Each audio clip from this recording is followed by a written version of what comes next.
அண்ணே என்னென்ன கட்டி இங்கே அடிக்க வச்சிருக்கீங்க? உங்களுக்கு செவத்து ஓரத்துல தான் அடுக்க சொன்னேன். வரவு போறவங்க எடுத்துட்டு போறாங்கண்ணே. என்னப்பா முன்னாடியே சொல்லியிருந்தானப்பா, இப்போ தப்பா கஷ்டப்பட்டு அடுக்குனே. வேலை பார்க்குறவங்க நீங்க தானே தெளிவா கேட்கணும். சரிண்ணே அடுங்க போய். அங்கயா? சரிப்பா, வெயில் கொஞ்சம் ஓவரா இருக்கு, குடிக்க கொஞ்சம் தண்ணி கிடைக்குமா? கொஞ்ச நேரம் ரெஸ்ட் எடுங்க, இந்த தண்ணி எழுத்து வர சொல்றேன். ஆத்தா இந்த அண்ணனுக்கு தண்ணி மட்டும் எழுட்டு வாங்கத்தா. குடிச்சிட்டு டப்பா வாங்கி வெளியே போட்டு வந்துரு. குடிச்சிட்டு வெளியே போட்டுருவா? இது என்னட்ட பார்த்தா தண்ணியே ஒரு மாதிரியா இருக்கு. அவர் என்னாலுண்டே தெரியாது. நம்ம குடிக்கிற செம்புளைய அவருக்கு கொடுக்க இதிலேயே கொண்டு கொடு. என்ன ஆளுக்களா? ஓ அப்ப நீங்க உயர்ந்த ஜாதி, அவ தாழ்ந்த ஜாதின்னு சொல்ல வரீங்க. தங்கத்தட்டுல பிச்சை எடுத்தாலும் பிச்சை தான், ஈயத்தட்டுல பிச்சை எடுத்தாலும் பிச்சை தான்.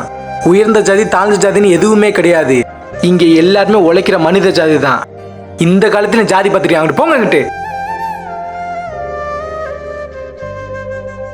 அண்ணே இந்தாங்கண்ணே. ரொம்ப நன்றி தம்பி.